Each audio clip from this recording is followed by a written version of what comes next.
The cost for protection is not cheap. The City of Bemidji and the Bemidji Rural Fire Association have been working to build a joint powers agency called the Bemidji Area Fire and Rescue Department. But as Sarah Madison explains, the fees required to operate such an agency may not sit well with some. The Bemidji Area Fire and Rescue Department was designed to create a fair distribution of costs for providing fire protection in Beltrami and Hubbard County. So we're proposing that all 18 LGUs that we currently serve be part of this organization. But funding the Joint Powers Agency could become an issue. The committee looked at lots of different models here. The one that kept seeming floating to the top after a lot of research was this fee would be based upon building value.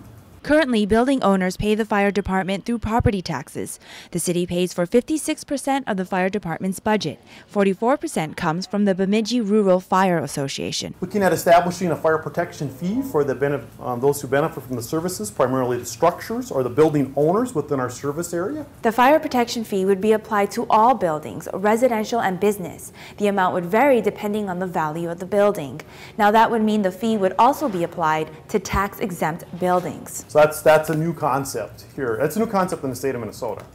The proposed fire protection fee is less than the current cost of the fire department, but tax-exempt buildings used by nonprofit organizations, churches, and schools will have to pay up. Boy, I see a lot of burden being shifted to entities that either don't have the budget for it. The Joint Powers Agency would need to take legislative action to require fees from tax-exempt buildings, and they plan on doing so next session. We all need enhanced 911, and we all need life safety, public safety protection, whether we actually end up using it or not.